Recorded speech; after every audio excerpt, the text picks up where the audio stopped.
क्रांति की शुरुआत जो है वो दूसरों से उम्मीद रखकर नहीं होती है। क्रांति की शुरुआत होती है खुद क्रांति बन जाने से।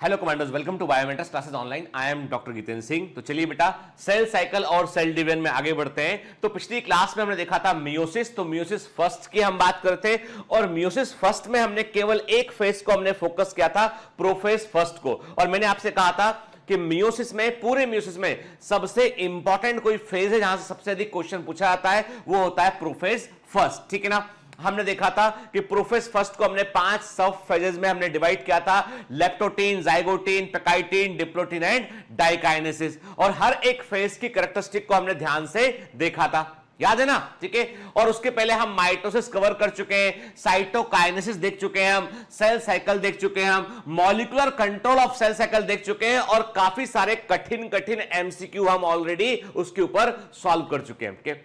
मतलब एक बार जैसे ये चैप्टर पूरा होगा, इसके बाद आपको जो है वो सेल साइकिल और सेल डिवीजन में कोई ऐसा एमसीक्यू नहीं होगा जो आप ना कर पाए। ठीक है ना। तो चिंता मत कीजिए बेटा, मतलब हम जो भी हिस्सा पूरा करेंगे 100% एक्सीलेंस के साथ पूरा करेंगे, ताकि एग्जाम में कोई भी क्वेश्चन किसी भी लेवल का आता है उसे हम फोड़ कर आए, सॉल्व नहीं करके फोड़ के आएंगे क्वेश्चन। क्या मतलब पेपर जो है वो आपका 360 आउट ऑफ 360 आपसे बनना चाहिए। ठीक है ना। बल्कि आप कोशिश कीजिए, बायोमेंटर्स की पूरी टीम आपके साथ है 720 आउट ऑफ 720 के लिए। ठीक है ना।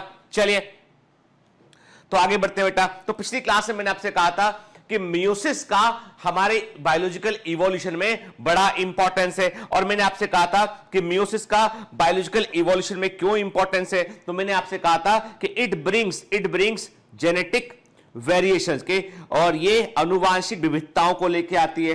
ठीक है। इट ब्रिंग्स जेनेटिक वेरिएशंस, और ये जो जेनेटिक वेरिएशन होते हैं ना, they are basically continuous variation. इनको हम क्या बोलते हैं? इनको हम कंटिन्यूअस वेरिएशन कहते हैं। हर बार म्यूसिस होगा, हर बार सेक्सुअल रिप्रोडक्शन होगा, जेनेटिक रिकॉम्बिनेशंस बनेंगे। ठीक है। और नए नए जीन के कॉम्बिनेशन बनेंगे, और जिससे रॉ मटेरियल मिलेगा किसको? इवोल्यूशन को। And that plays very important role in evolution. ठीक है। याद रखिएगा, जो सेक्सुअल रिप्रोडक्शन है that plays very very important role in the evolution, क्योंकि इवोल्यूशन जब तक वेरिएशंस नहीं होंगे तो इवोल्यूशन नहीं हो पाएगा। इसीलिए asexual reproduction is nowhere going to help in the evolution. Asexual reproduction evolution में हेल्प नहीं कर पाता है। ठीक है। क्लियर।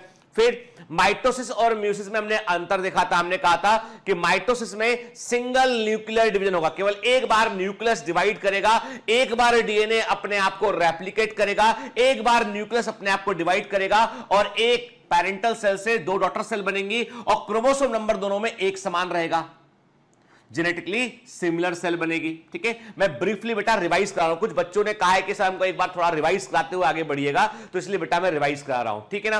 क्लियर। और म्यूसिस में क्या कहा था? मैंने कहा था कि म्यूसिस में जो डीएनए का रेप्लिकेशन है, वो एक बार होता है, और जो न्यूक्लियस का डिवीजन है वो 2 बार होता है। डीएनए का रेप्लिकेशन जो है वो म्यूसिस में 1 बार होगा, और जो आपका न्यूक्लियस का डिवीजन है वो 2 बार होगा। और जो पेरेंटल सेल है और जो डॉटर सेल है उसमें क्रोमोसोम नंबर में फर्क होगा। पेरेंटल सेल से ठीक आधा क्रोमोसोम नंबर जो रहेगा डॉटर सेल में। पेरेंटल सेल 2n होगी, डॉटर सेल होगी n। ठीक है। पेरेंटल सेल डिप्लॉइड होगी, और म्यूसिस के बाद बनने वाली, कंप्लीट म्यूसिस के बाद बनने वाली सेल क्या होगी? वो हैप्लॉइड होगी बेटा। ठीक है ना। क्लियर।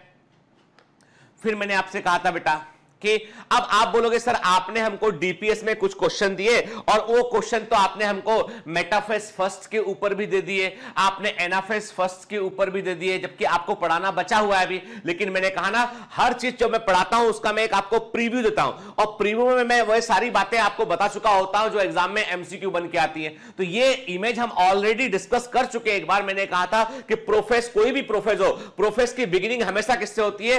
Condensation of chromosome. कि क्रोमोसोम का संघनन होगा और मैक्सिमम कंडेंसेशन क्रोमोसोम का हमेशा मेटाफेज में होता है। मेटाफेज की कैरेक्टरिस्टिक क्या होती है कि न्यूक्लियर स्पिंडल एपरेटस जो है वो बन जाता है और न्यूक्लियर स्पिंडल एपरेटस जो बन जाता है उस पर क्रोमोसोम अपने आप को अरेंज करते हैं। तो मैंने आपसे कहा था कि मेटाफेज फर्स्ट और माइटोसिस की मेटाफेज में फर्क है। डायग्राम भी बनाया था, हमने कहा था कि जब माइटोसिस जब जो है वो माइटोसिस की मेटाफेज होती है, जिससे मैंने कहा आपसे कि यहां पे ऐसा बना, जिसको हम ऐसा बना लिया, हमने कहा ये हो गए पोल, ठीक है, ये हो गए पोल, ये इक्वेटर है, ठीक है।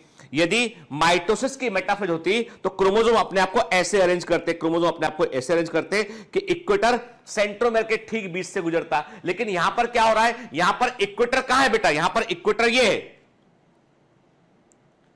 क्रोमोसोम होमोलोगस क्रोमोसोम एक दूसरे के आमने सामने इक्वी डिस्टेंस पे समान दूरी पर अरेंज किए। तो देखिए आप, एक तरफ का स्पिंडल फाइबर एक क्रोमोसोम से जुड़ा है, दूसरी तरफ का स्पिंडल फाइबर दूसरे क्रोमोसोम से जुड़ा है। मतलब यह हो गया है कि होमोलोगस क्रोमोसोम एक दूसरे के आमने सामने आके मेटाफेज की प्लेट पे खड़े हो गए हैं, इसलिए इक्वेटर दोनों के बीच से निकल गया है और एक क्रोमोसोम से एक तरफ के स्पिंडल फाइबर जुड़े तो दूसरे क्रोमोसोम से दूसरी तरफ के स्पिंडल फाइबर जुड़े। जब एनाफेज फर्स्ट में खींचोगे तो क्रोमोसोम नंबर आधा हो जाएगा। क्यों?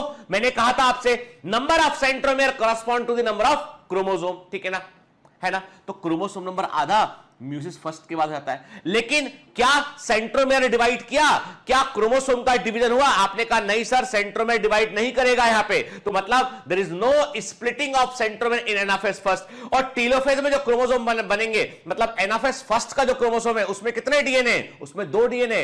हर एक क्रोमोसोम में बेटा क्या है, इसमें 2 डीएनए प्रेजेंट है, हर एक क्रोमोसोम में 2 डीएनए प्रेजेंट है, ठीक है ना, क्योंकि क्रोमोसोम डिवाइड नहीं किया है, ठीक है,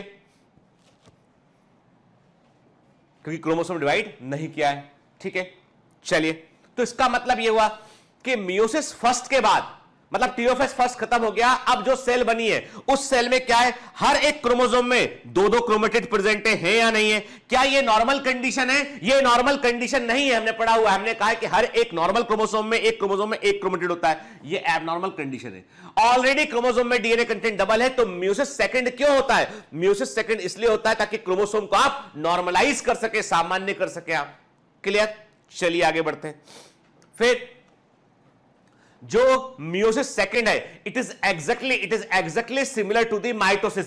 ये बिल्कुल और बिल्कुल माइटोसिस के समान होता है, क्योंकि इसका पर्पस क्या है? इसका पर्पस क्रोमोसोम नंबर को आधा करना नहीं है, क्योंकि क्रोमोसोम नंबर ऑलरेडी हाफ कब हो चुके हैं? म्यूसिस फर्स्ट के बाद हो चुके हैं। इसका पर्पस है क्रोमोसोम को नॉर्मल करना, हर एक क्रोमोसोम में जो 2 क्रोमेटिड है उनको डिवाइड करना। तो सेंट्रोमियर का स्प्लिटिंग जो है वो एनाफेज सेकंड में होता है। ये सब हम एक बार देख चुके हैं बेटा, ठीक है ना, और इसको अभी आगे और देखेंगे अभी हम, ठीक है। चलिए, तो ब्रीफली रिवाइज करते चल रहे बेटा। तो मैंने कहा आपसे कि मियोसिस 2 हिस्सों में बांटते हैं, meiosis first and second. Meiosis first में 4 फेजेज है बेटा, prophase first, metaphase first, anaphase first, telophase first के। प्रोफेज फर्स्ट सबसे लंबी अवस्था होती है इसके, और इसमें भी 5 सब फेजेज है बेटा, leptotene, zygotene, pachytene, diplotene, diakinesis, ठीक है, leptotene, zygotene, pachytene, diplotene and diakinesis. मैंने कहा था LZPD², याद है, ठीक है, leptotene, zygotene, pachytene, diplotene and diakinesis, ठीक। चलिए, अब इसमें से भी सबसे लंबी, यदि कोई पूछता सबसे लंबी अवस्था क्या होती है, that is the diplotene, it is the longest phase, it is the longest phase, longest सब फेज, सबसे लंबी उपावस्था होती है, ठीक है। कई महीनों से लेकर कई सालों तक भी ये हो सकती है, ठीक है। अब हर एक फेज की कैरेक्टरिस्टिक है, देखिए, जैसे मैंने आपसे कहा था कि सबसे पहली अवस्था क्या है बेटा? सबसे पहली अवस्था जो है वो है लेप्टोटीन। पतले धागे के समान क्रोमोसोम दिखाई पड़ेगा आपको, इसमें बीडेड एप्रेंस दिखाई पड़ेगा, आपको मोती सदृश दिखाई पड़ेगा, क्रोमोमियर क्रोमोसोम में नजर आएंगे। टीलोमियर जो है वो न्यूक्लियर मेम्ब्रेन से जुड़ा होगा, आपको बुके अरेंजमेंट दिखाई पड़ेगा, है ना, बुके अरेंजमेंट भी आपको दिखाई पड़ेगा। कहा था या नहीं कहा था मैंने आपसे, ठीक है। फिर दूसरी अवस्था होती है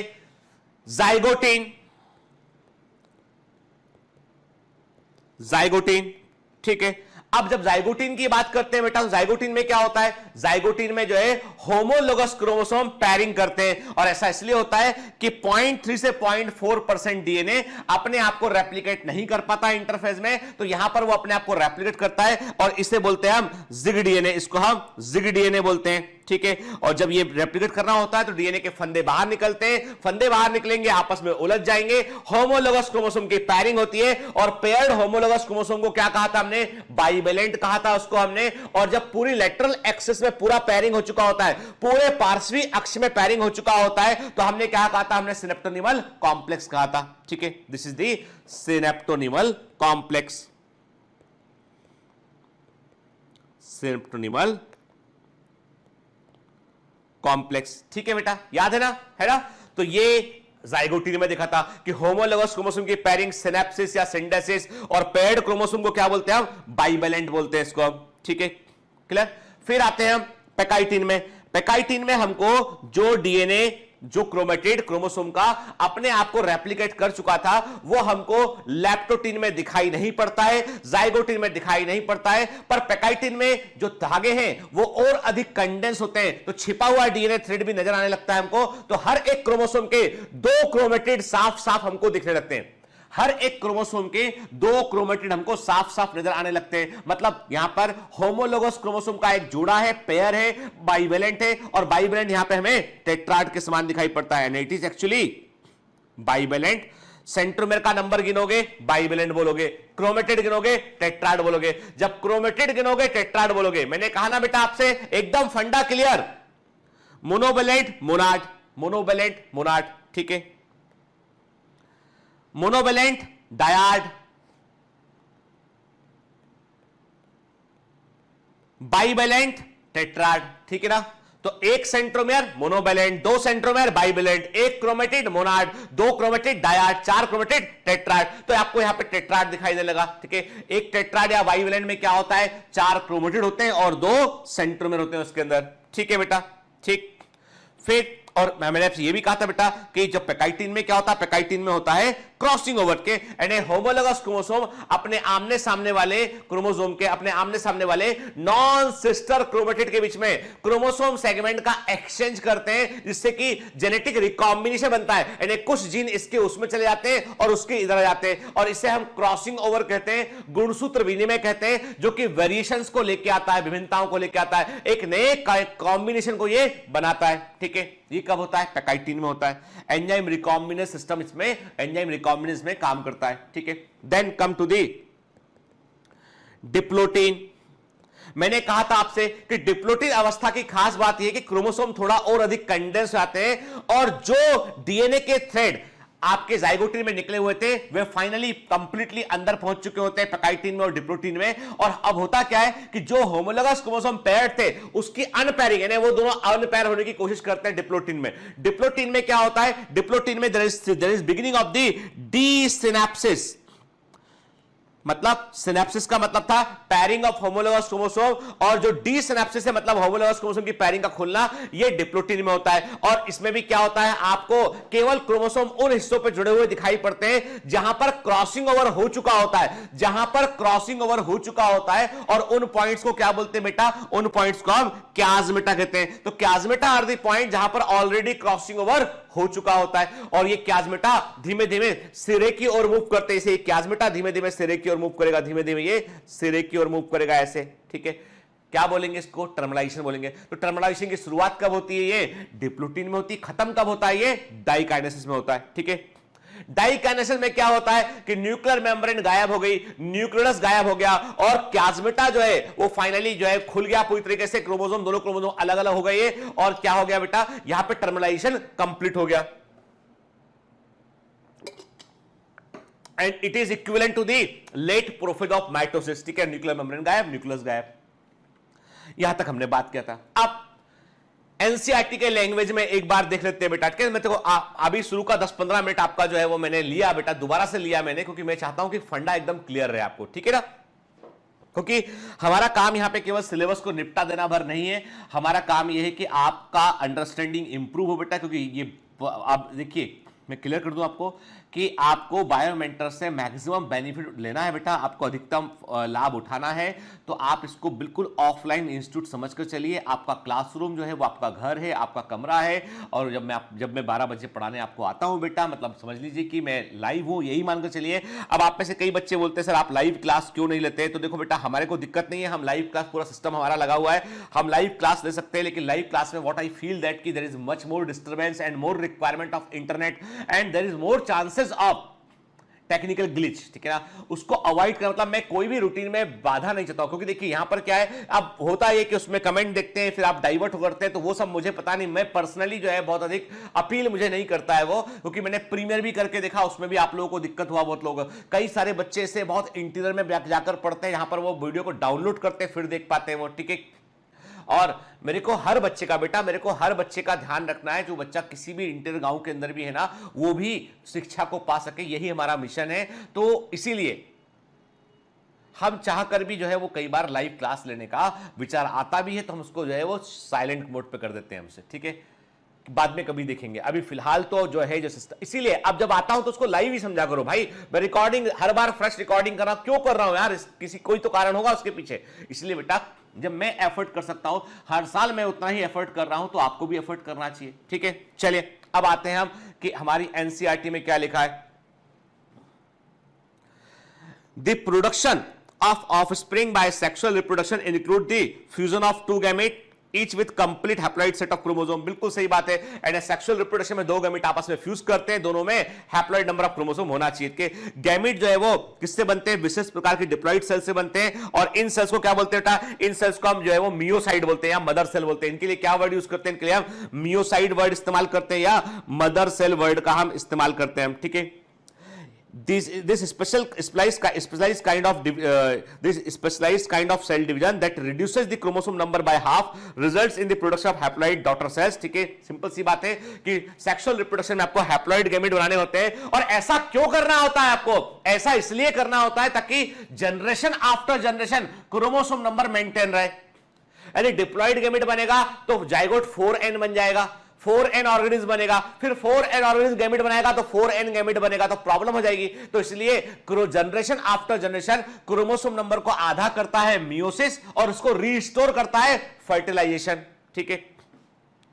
फिर Meiosis ensures the production of haploid phase in life cycle। Meiosis इस बात को सुनिश्चित करता है कि जीवन चक्र में हैप्लॉइड अवस्था बन जाए, ठीक है, ताकि फर्टिलाइजेशन फिर से आपकी डिप्लॉइड अवस्था को रिस्टोर कर सके। मतलब मियोसिस एंड फर्टिलाइजेशन दोनों मिलकर generation after generation chromosome number को मेंटेन रखते हैं, ठीक है। अब यहां पर भी एक पेज है बेटा, वो एग्जामिनर पूछ सकता है, ठीक है।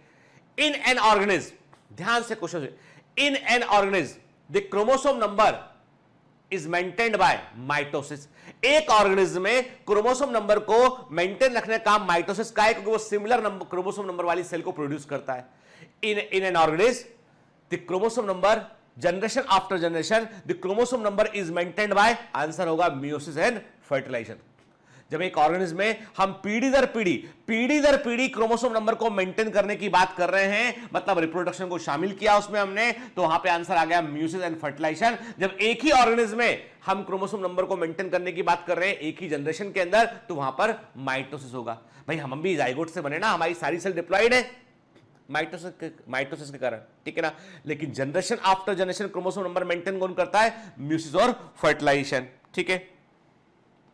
We come across meiosis during gametogenesis in plants and animals। This lead to the formation of haploid gametes। ठीक है ना, ठीक। प्लांट्स में, एनिमल में, सब में हमको जो है वो म्यूसिस देखने मिलता है, और रिजल्टेंट ये होता है इसका कि हैप्लॉइड गैमेट्स बनते हैं, ठीक है। And what are the key features of meiosis के, ये हम ऑलरेडी पिछली क्लास में भी देखा था, एक बार रिकॉल कर रहे हैं इसको हम। म्यूसिस में there are two sequential cycle of nuclear and cell division, ठीक है। There is meiosis involve two sequential cycle of nuclear and cell division के। देखिए अब मतलब ये बोल रहा है आपसे कि कोशिका विभाजन की दो, एक ने फर्स्ट होगा और उसके बाद सेकंड होगा, ठीक। लेकिन केवल एक बार डीएनए अपने आप को जो है वो डुप्लीकेट करता है। मियोसिस फर्स्ट और सेकंड के बीच में जो टाइम गैप होता है उसको इंटरकाइनेसिस कहते हैं, और उसमें एस फेज नहीं होता है, क्योंकि ऑलरेडी म्यूसिस फर्स्ट के बाद जो क्रोमोसोम बनते हैं उनमें ऑलरेडी डीएनए कंटेंट डबल होता है और उसको नॉर्मलाइज करने के लिए हमें म्यूसिस सेकंड करना होता है, ठीक है। Meiosis first is initiated after the parental chromosome have replicated to produce identical sister chromatid at S phase, ठीक है। म्यूसिस फर्स्ट के पहले क्या होता है बेटा, इंटरफेज होता है, इंटरफेज में एस फेज में ऑलरेडी क्रोमोसोम का कंटेंट जो है वो अब डबल हो चुका होता है, ठीक है। Meiosis involve the pairing of homologous chromosome and recombination between them. Meiosis में आपको पेयरिंग, सिनेप्सिस देखने मिलेगा, आपको क्रॉसिंग ओवर देखने मिलेगा आपको, ठीक है। और जब म्यूसिस सेकंड कंप्लीट हो चुका होता है तो उसके आखिर में फोर हैप्लॉइड सेल्स बनती है आफ्टर द म्यूसिस सेकंड, ठीक है। तो दो इवेंट हो गए, meiosis first and meiosis second, ठीक है। तो देखिए एनसीईआरटी का इमेज है बेटा, मैंने ये क्वेश्चन आपको दिए भी हुए, डीपीएस के अंदर भी दिए हुए, टेस्ट के अंदर भी दिए हुए हैं, ठीक है ना। दूंगा, हालांकि म्यूसिस तो भी टेस्ट में आया नहीं आपको ये। चलिए अब क्या लिखते हैं एनसीईआरटी में, prophase first, prophase is the first meiotic division, Prophase of the first meiotic division is typically longer and more complex when compared to the prophase of mitosis के। मैंने आपको बताया था कि यदि आप माइटोसिस के प्रोफेज से कंपेयर करेंगे तो म्यूसिस फर्स्ट का प्रोफेज अधिक कॉम्प्लिकेटेड होगा, लंबा होगा, लेकिन म्यूसिस सेकंड का प्रोफेज और माइटोसिस का प्रोफेज ऑलमोस्ट सिमिलर होता है, ठीक है। It has been further subdivided into following 5 phases, 5 phase में डिवाइड करते हैं इसको अब।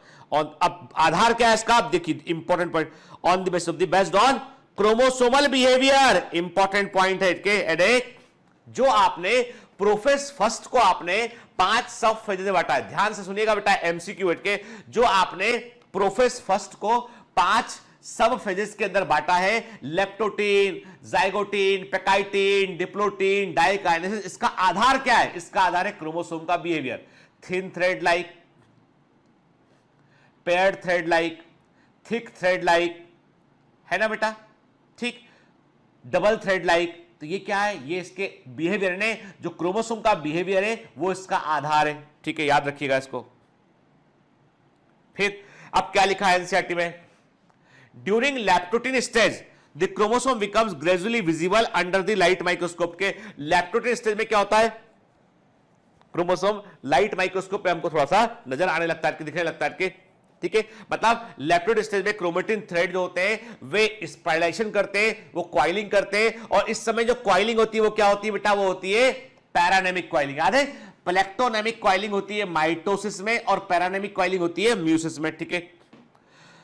The compactation of chromosome continues throughout the लैप्टोटीन के, पूरी लैप्टोटीन अवस्था में क्रोमोसोम अपने आप को संगठित करता रहता है, कॉम्पैक्ट होता रहता है, इसके बाद अगली अवस्था आती है, वो क्या होती है, वो होती है जाइगोटीन, ठीक है। During this stage chromosome start pairing together, इस स्टेज में क्रोमोसोम पेयरिंग करता है बेटा, ठीक है। And this process is process of association is called synapses. क्या बोलते हैं इसको, हम सिनेप्सिस कहते हैं, और ऐसे पेयर्ड क्रोमोसोम को क्या बोलते हैं, होमोलोगस क्रोमोसोम कहते हैं। देखा हमने ऑलरेडी कि सिनेप्सिस, होमोलोगस क्रोमोसोम का पेयरिंग कब होता है, ये जाइगोटीन में होता है, क्लियर। फिर electron micrograph eight this stage indicate that chromosome synapses is accompanied by the formation of a complex structure called the synaptonymal complex के। तो ये भी देखा हमने, इलेक्ट्रॉन माइक्रोस्कोप से मालूम चलता है कि जब होमोलोगस क्रोमोसोम की पेयरिंग होती है तो क्रोमोसोम का के जो क्रोमेटिड होते हैं उनके जो उनमें से लेटरल लूप निकलते हैं और वो आपस में जो है वो फ्यूज कर जाते हैं, तो पूरी लेटरल एक्सिस पे पेयरिंग हो चुकी होती है, डीएनए आपस में उलझा होता है, उसे सिनेप्टोनिमल कॉम्प्लेक्स कहते हैं। फिर क्या लिखा है, The complex formed by a pair of synapsed homologous chromosome is called bivalent or tetrad के।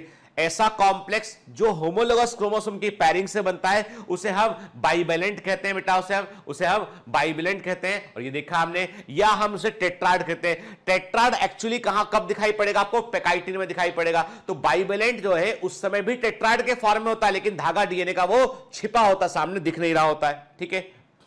फिर साफ साफ लिखा है, However, these are more clearly visible in the next stage। मतलब टेट्राड एक्चुअली में हमें कब दिखाई पड़ता है, नेक्स्ट स्टेज में, और स्पष्ट रूप से हमको वो दिखाई पड़ता है, ठीक है। The first two stage of prophase first are relatively short lived के, यानी शुरुआती दो अवस्थाएं लेप्टोटीन और जाइगोटीन कंपैरेटिवली छोटे समय के लिए होती है, कम समय के लिए होती है, कंपैरेटिवली कम समय के लिए होती है as compare to the next stage pachytene. ठीक है, during this stage bivalent chromosomes are now clearly appear as tetrad. देखिए साफ साफ लिखा है कि इस समय जो बाइवेलेंट क्रोमोसोम थे बेटा, ठीक है, वो साफ साफ हमें टेट्राड के फॉर्म में दिखने लगते हैं। और इसी को हमने क्या कहा था, इसी को हमने कहा था 4 स्ट्रैंड स्टेज कहा था, याद है आपको? ठीक है, this stage is characterised by the appearance of recombination nodule. अब ये इंपॉर्टेंट है कि रिकॉम्बिनेशन नोड्यूल कब दिखाई पड़ते हैं आपको? ये दिखाई पड़ते हैं आपको पैकाइटिन में, मतलब ये वो हिस्से हैं जहां पर क्रॉसिंग ओवर हो रहा होता है बेटा। ठीक है, ठीक है, जिन पॉइंट्स पर होमोलोगस क्रोमोसोम में जिन पॉइंट पर क्रॉसिंग ओवर होता है, जहां से क्रोमोसोम टूटते हैं और आपस में बदलाते हैं, उस पॉइंट को हम जो है पैकाइटिन में क्या बोलते हैं? रिकॉम्बिनेशन नोड्यूल कहते हैं उसे हम। ठीक है, क्या लिखा है? The site at which crossing over occurs, याद रखना एमसीक्यू बेटा ये। ठीक है, रिकॉम्बिनेशन नोड्यूल क्या होता है? The site at which crossing over occurs के between the non sister chromatid of homologous chromosome. ऐसा होमोलोगस क्रोमोसोम के नॉन सिस्टर क्रोमेटिड के बीच में होता है। ठीक है, crossing over is the exchange of genetic material between 2 homologous chromosome. Crossing over 2 homologous chromosome के बीच में, क्रॉसिंग ओवर 2 होमोलोगस क्रोमोसोम के बीच में जेनेटिक मटेरियल का एक्सचेंज होता है। Crossing over is the exchange of genetic material between 2 homologous chromosome. Crossing over 2 homologous chromosome के बीच में जेनेटिक मटेरियल का एक्सचेंज होता है। ठीक है ना बेटा? किसके बीच में? नॉन सिस्टर क्रोमेटिड के बीच में। फिर crossing over is and also an enzyme related process, और जो enzyme is involve in recombinase. तो मैंने आपसे कहा था बेटा, रिकॉम्बिनेस के अंदर डीएनए काटने वाला एंजाइम एंडोन्यूक्लियस शामिल होता है। इसके अंदर डीएनए को जोड़ने वाला एंजाइम डीएनए लाइगेज भी शामिल होता है, और इस पूरे कॉम्प्लेक्स को हम रिकॉम्बिनेस कहते हैं। तो रिकॉम्बिनेस में कोई सिंगल एंजाइम नहीं है, यहां पर जो है काटने वाला और जोड़ने वाला दोनों तरह के एंजाइम यहां पर इन्वॉल्व होते हैं। ठीक है, यहां पर एंडोन्यूक्लियस भी रोल प्ले करता है, और जो है वो आपका लाइगेज भी रोल प्ले करता है। और किसने बताया था इसको? स्टर्न एंड होट्टा, स्टर्न एंड होट्टा ने इसके बारे में बतलाया था। ठीक है, स्टर्न एंड होट्टा ने इसके बारे में बतलाया था कि ये एंजाइमेटिक एक्टिविटी होती है और कौन से एंजाइम भाग लेते हैं, ये उन्होंने बतलाया था। ठीक है, फिर crossing over leads to recombination of genetic material on the 2 chromosome. मतलब ये कि होमोलोगस क्रोमोसोम के आमने सामने वाले नॉन सिस्टर क्रोमेटिड अपने हिस्सों को आपस में बदल लेते थे। तो मैंने आपसे कहा था बेटा, याद है आपको, हम लोगों ने ऐसा इमेज बनाया था। देखो अभी बिल्कुल हम रिकॉल ही कर रहे हैं, और बिल्कुल ध्यान दीजिए ना, ये समय का बर्बादी नहीं है आपका, ये टाइम का इन्वेस्टमेंट है। एक बार कॉन्सेप्ट क्लैरिटी के लिए रिकॉल करना जरूरी होता है बेटा। ठीक है, देखिए ये एक होमोलोगस क्रोमोसोम था, ये दूसरा होमोलोगस क्रोमोसोम था। हमने क्या कहा था? हमने कहा था कि यहां पे जो है कट लगा के ये हिस्से आपस में बदला गए, ये हिस्से बदला गया, ये हिस्से बदला गया, के फाइनली क्या बन गया? क्रोमोसोम, ऐसा क्रोमोसोम बन गया फाइनली, के एक क्रोमोसोम ऐसा बन गया।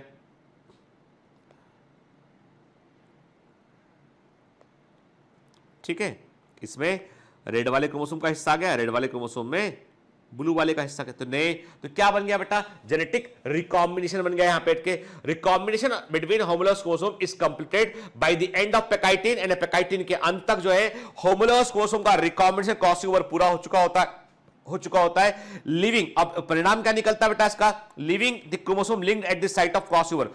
परिणाम यह निकलता है कि जो क्रॉसिंग ओवर है वो पैकाइटिन स्टेज के आखिर में पूरा हो चुका होता है, लेकिन क्रोमोसोम एक पॉइंट पर जुड़े रह जाते हैं, और वो पॉइंट क्या होता है? वो पॉइंट होता है क्याज्मेटा। दिखाई कब पड़ता है हमको? वो डिप्लोटीन में दिखाई पड़ता है। ठीक है, The beginning of diplotin is recognized by the dissolution of the synaptomal complex। के कैसे मालूम चलता है कि डिप्लोटीन चालू हो गया है? डिप्लोटीन चालू होने का पहला निशानी तो ये होता है बेटा कि यहां पर जो होमोलोगस क्रोमोसोम का जो पैरिंग था, जो सिनेप्टोनिमल कॉम्प्लेक्स था, वो दिखना बंद जाता है। आप सिनेप्टोनिमल कॉम्प्लेक्स के डीएनए के धागे जो उलझे हुए थे वापस अपनी अपनी जगह पर पहुंच जाते हैं उठ के।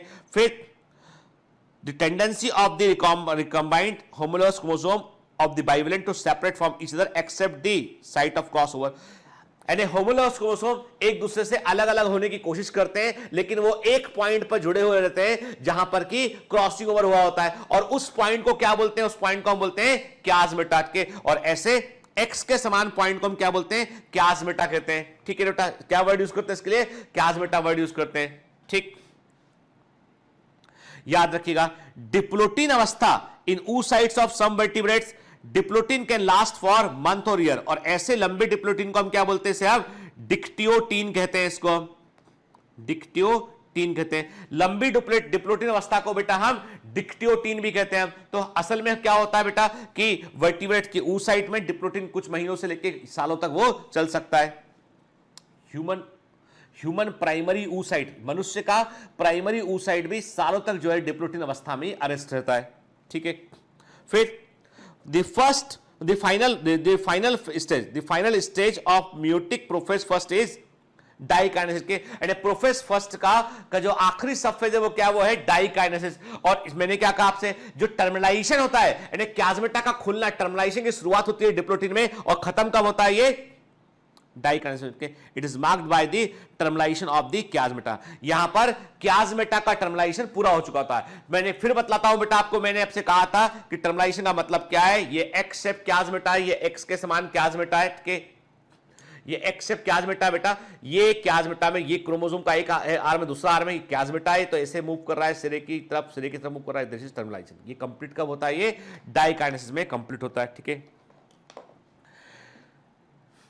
during this phase the chromosome are fully condensed and meiotic spindle is assembled to prepare the homologous chromosome for separation। के इस अवस्था में क्रोमोसोम पूरी तरीके से कंडेंस हो चुके होते हैं बेटा, और म्यूटिक स्पिंडल फाइबर जो है वो बन चुके होंगे ताकि क्रोमोसोम अपने आप को मेटाफेज फर्स्ट के लिए अरेंज कर सके। ठीक है ना, ठीक।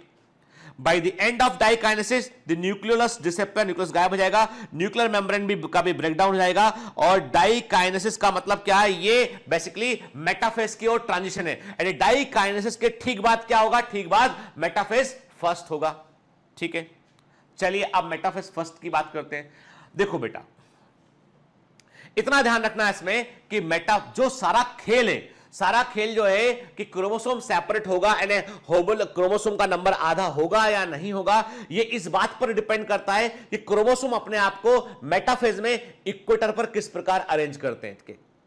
यदि क्रोमोसोम जोड़े के रूप में है और एक दूसरे को इक्वेटर के आमने सामने अरेंज करेंगे तो क्रोमोसोम नंबर आधा हो जाएगा, जैसा कि म्यूसिस में देखने मिलता है मेटाफेज फर्स्ट में। यदि इक्वेटर पर हर एक क्रोमोसोम इंडिविजुअल से दूसरे से कोई मतलब नहीं, अपने आप को अरेंज करेगा वो, और इक्वेटर जो है वो सेंट्रोमेर के ठीक बीच से गुजरेगा, तो हम क्या बोलेंगे, तब होगा ये माइटोसिस का, तब ये क्या होगा, ये माइटोसिस का मेटाफेज होगा बेटा। ठीक है, तब ये माइटोसिस का मेटाफेज होगा। समझते चलिए, अभी भी आपको समझ में बात नहीं आई। देखो अभी लिखा हुआ क्या है उसे भूल जाओ, ये मैं जो बता रहा हूं उस पर फोकस करो बेटा। ठीक है, ये हम बात कर रहे हैं, हम ये न्यूक्लियर स्पिंडल एपरेटस बना रहे हैं। ठीक है, ये हमने बना लिया न्यूक्लियर स्पिंडल एपरेटस बना लिया हमने। ठीक है, ये इसका इक्वेटर बनाया हमने, ये इक्वेटर बनाया। ठीक है ना, ठीक। सपोज करते हैं दो क्रोमोसोम लेते हैं, दो क्रोमोसोम लेते हैं हम। ठीक है, यदि दोनों क्रोमोसोम जो है, ठीक है, दोनों क्रोमोसोम जो है वो होमोलोगस क्रोमोसोम मान लिया हमने कहा क्या हुआ बेटा, एक क्रोमोसोम अपने आप को उसने ऐसे अरेंज किया, एक क्रोमोसोम ने अपने आप को ऐसे अरेंज किया। समझे, देखो छोटी सी बात है बेटा, समझने की कोशिश करना है इसको ताकि गलती ना हो एग्जाम में हमसे, है ना। एक क्रोमोसोम ये हो गया और दूसरा क्रोमोसोम ऐसा अरेंज किया। ठीक है, फिर स्पिंडल फाइबर जुड़ रहे हैं इससे आके, जुड़ गया। ठीक है, दो क्रोमोसोम ऐसे अरेंज हो सकते हैं मेटाफेज के, किस पे बेटा, इक्वेटर पर। ये क्या, ये पोल हो गया इसका, है ना। ठीक, अब ऐसे इसके अलावा एक पॉसिबिलिटी और क्या है, एक पॉसिबिलिटी, दूसरी पॉसिबिलिटी है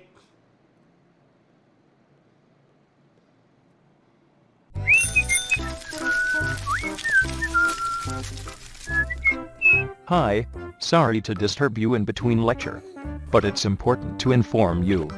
You should download BioMentors app from Google Play Store. We need your support, so please take subscription to become an official commando of BioMentors. Bye bye. Continue your lecture.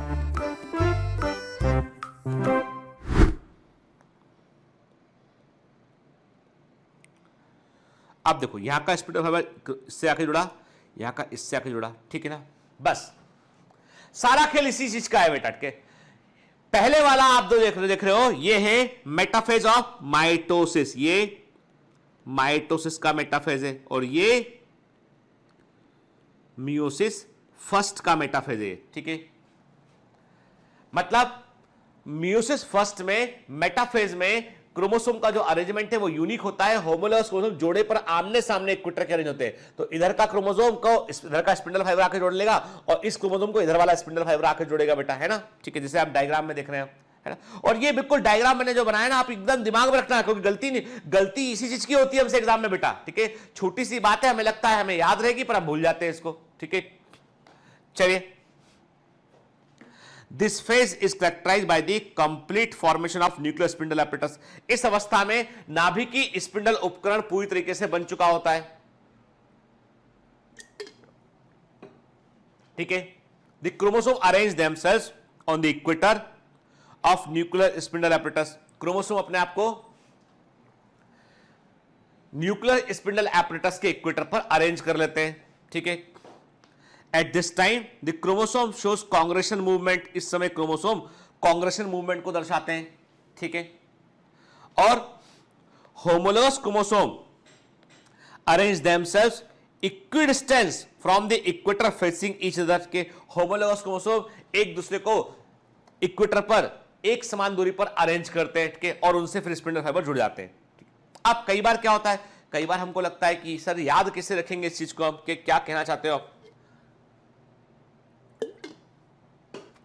ऐसे समझते हैं। देखो बेटा, बात चल रही है सेक्सुअल रिप्रोडक्शन की, बात चल रही है मियोसिस की। क्लियर, सेक्सुअल रिप्रोडक्शन की। सेक्सुअल रिप्रोडक्शन में हमें चाहिए एक मेल गैमेट चाहिए और एक फीमेल गैमेट चाहिए हमें, मतलब मेल और फीमेल गैमेट की बात चल रही है ना।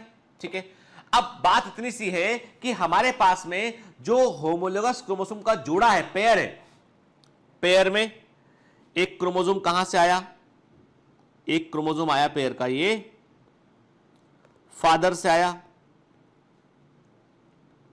ठीक है, एक क्रोमोसोम कहां से आया, ये मदर से आया। हमने कहा ये मेल से आया, ये फीमेल से आया। ठीक है, सही है ना, गलत है क्या, सही है। ठीक है, अब आप ये समझ लो, ये एक सामाजिक मुद्दा है। चलो हम भूल जाते हैं कि हम क्या पढ़ रहे हैं, हम म्यूसिस फर्स्ट पढ़ रहे हैं, मेटाफेज फर्स्ट पढ़ रहे हैं, भूल जाते हैं। हम बिल्कुल एक छोटी सी कहानी की बात करते हैं। ये एक सामाजिक मुद्दा है। सामाजिक मुद्दा ये है कि हमारे समाज में लड़कियों को लड़कों के बराबर स्थान देने में क्यों लोग हिचकते हैं। आज भी मुझे कई सारे बच्चियां जो बेसिकली इंटर एरिया के हैं, मैंने मेल देखा, मेरी टीम मुझे बताती है कि मोस्ट ऑफ दी बच्चे जो है वो यूपी से हैं, कई बच्चे जो है बिहार से हैं, ठीक है, हरियाणा से हैं, कुछ पंजाब के रिमोट एरिया से हैं, जहां पर मेल और फीमेल इक्वलिटी को लेकर बहुत बड़ा जो है वो डिफरेंस है। आश्चर्य की बात यह है कि दक्षिण भारत से, बता रहा हूं, सच्चाई बता रहा हूं, साउथ इंडिया से, दक्षिण भारत से आपको ऐसा मेल हमें आज तक नहीं मिला जिसमें इस तरह का मेल या इस तरह की इंफॉर्मेशन कि यहाँ पर। और मैं साउथ इंडिया में मैं जो दक्षिण भारत में मैंने जो है काफी समय तक जो है वो वहाँ पे जो है वो जब कोर्स किया तब वहाँ पे रहे, वहाँ पे के कई बार एग्जाम देने के लिए वहाँ पर गए के, तो मतलब साउथ जिससे जो है स्पेशली सीएमसी बेल्लूर की मैं बात कर रहा हूं, तो मेरा कई बार जाना हुआ तमिलनाडु, चेन्नई में मैं रुका हूं, चेन्नई में भी रहा हूं बैठ के, फिर बेल्लूर में कुछ दिन रहा हूं बैठ के, तो मैंने बड़े अच्छे से देखा, महसूस किया मैंने महसूस किया कि जेंडर डिस्क्रिमिनेशन साउथ इंडिया में मैं जो महसूस करता हूं, अब हो सकता है बेटा मेरा अपना पर्सनल एक्सपीरियंस है, वो काफी कम देखा मैंने दक्षिण भारत के अंदर के।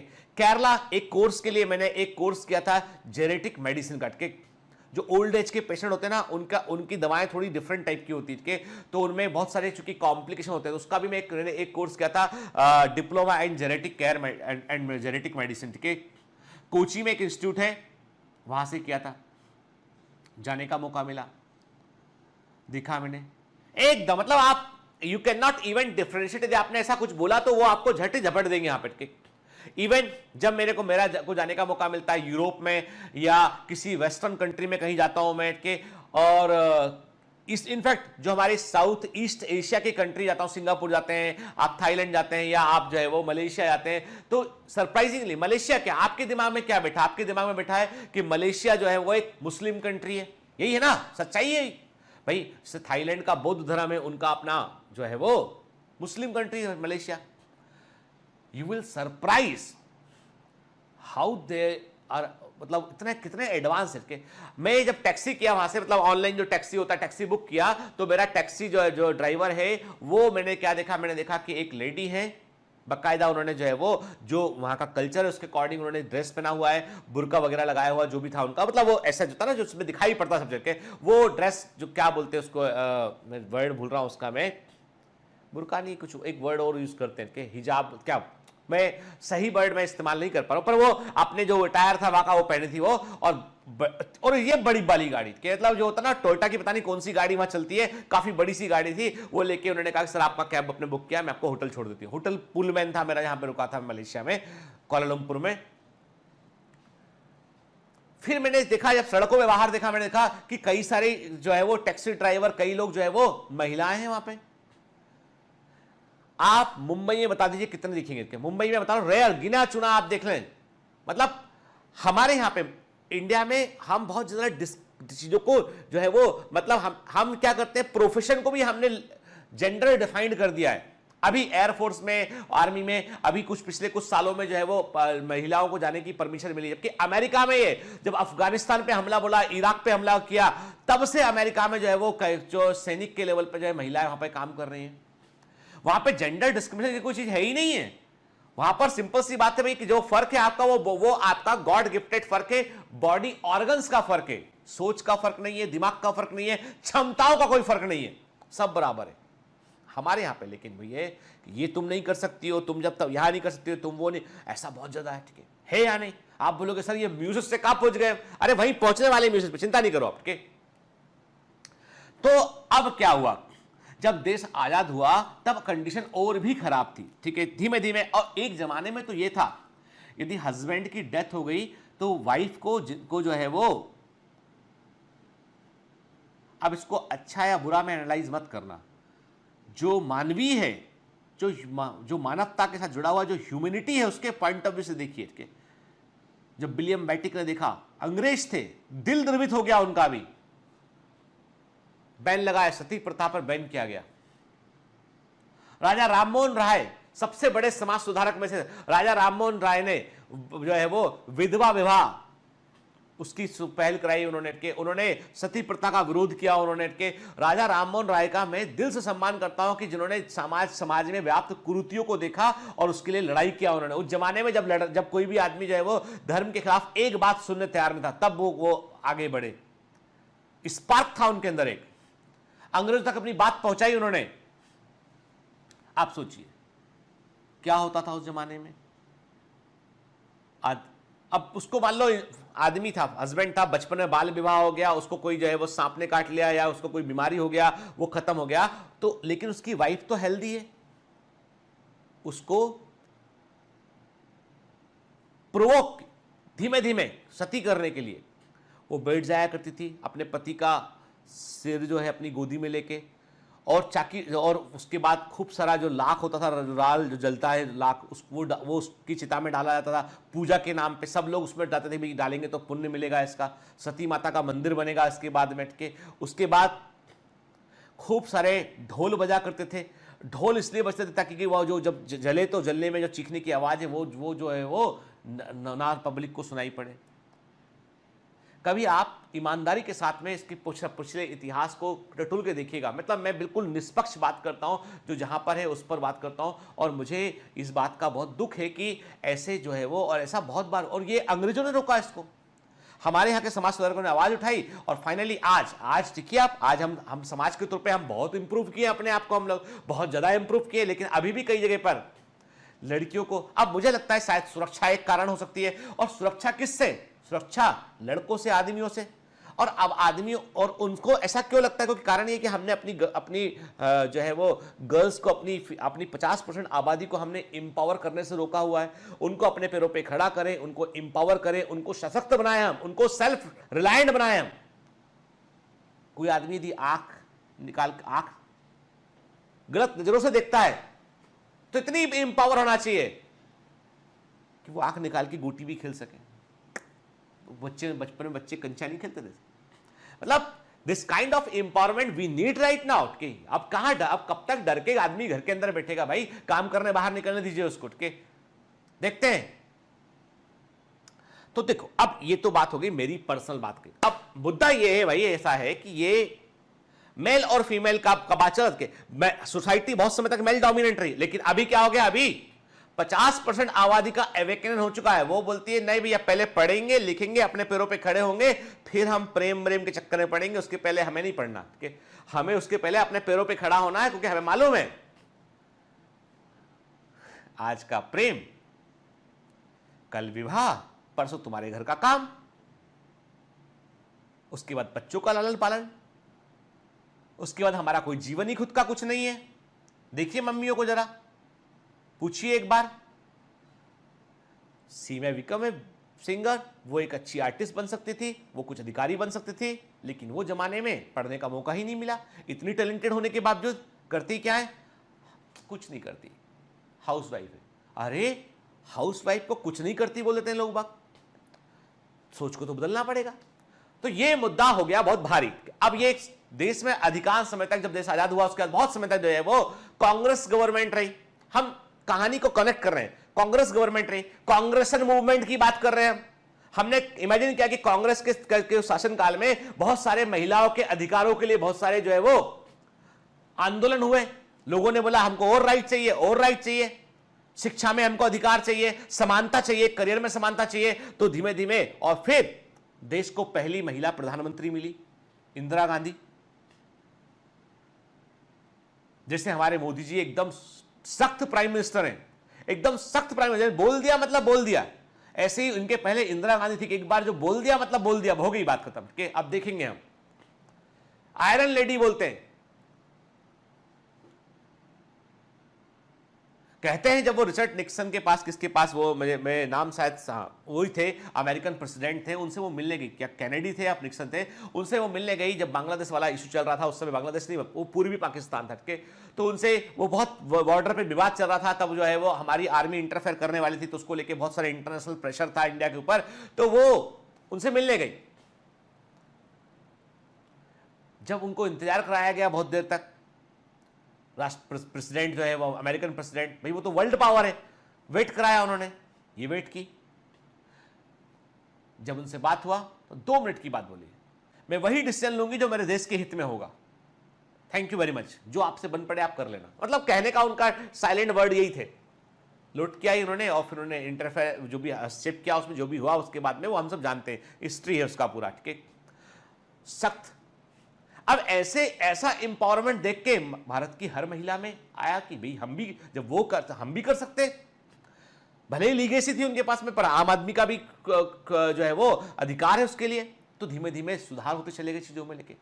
तो नंबर 1 कांग्रेसन मूवमेंट, याद रखिएगा। दूसरा, अब मुद्दा ये कि कैसे खड़े होंगे हम। यदि हम बोलते हैं होमोलोगस क्रोमोसोम, मतलब एक मेल से आया एक फीमेल से आया, हम बोलेंगे तो कैसे खड़े होंगे? कंधे से कंधा मिला के आजू बाजू खड़े होंगे, कोई ऊपर या कोई नीचे खड़ा नहीं होगा। यदि वो बोलेगा, ब्लू वाला क्रोमोसोम बोलेगा, ये जो बनाया है मैंने फादर वाला, मेरा स्थान ऊपर है। देखो धर्म ग्रंथों में पढ़ो, देखो पुत्र जो है पिता का स्थान सबसे ऊपर होता है, पति परमेश्वर होता है। ऐसा यदि मैं बोल दूं अपने घर में ना, तो 4 दिन तक मुझे खाना नहीं मिलेगा। ठीक है, समझ गए ना? ऐसा बोलने की मेरी हिम्मत नहीं है, लेकिन यदि मान लो ये क्रोमोसोम बोलता है तो वो रेड वाला क्रोमोसोम बोलेगा। अच्छा, कहां से ज्ञान लेके आए तुम? कौन बताया तुमको? ला हम बताते तुम्हें पति परमेश्वर होता है। मतलब अब वो थोड़ा वक्त बदल गया भाई। अब क्या भाई, आपको प्रेम से रहना है या आपको युद्ध करके रहना है, गुरिल्ला युद्ध करते हुए? नहीं। तो अब बात इतनी सी है, कोई ऊपर नीचे नहीं। सुप्रीम कोर्ट का डिसीजन आया, माता पिता की पैतृक संपत्ति में भाई भाई बांट लिया करते थे। बहन को बोला तेरी शादी की ना हमने, तुझे थोड़ा सा दहेज दिया ना हमने उस समय शादी में, जो तेरे को सामान वामान दिया वो तेरा, अब तू तेरा जान, तेरा घर तो वही है। कोर्ट ने बोला नहीं भैया, लड़की का घर भी वही है, लड़का लड़की का बराबर अधिकार।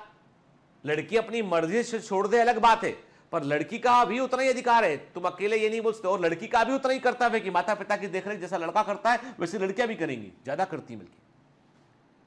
अब मुद्दा आ गया बराबरी पे, मतलब जैसे ही म्यूजिस की बात की, सेक्सुअल रिप्रोडक्शन की बात की, जेंडर की बात आई और कांग्रेसन मूवमेंट्स की बात आई, उसके बाद महिला अधिकार और पुरुष अधिकार बराबरी, मतलब समानता का अधिकार कॉन्स्टिट्यूशन ने दे रखा है कि आप धर्म के आधार पर, लिंग के आधार पर, जाति के आधार पर भेदभाव नहीं कर सकते हैं। और ऐसा किया ना तो फिर केदी नंबर बन जाएंगे आप, एक केदी नंबर मिल जाएगा, अंदर कर दिया जाएगा, इसलिए वो नहीं कर सकते। तो कहने का मतलब ये है कि समझ गए हम भाई कि अब जो है वो मुद्दा ये है कि बराबरी का।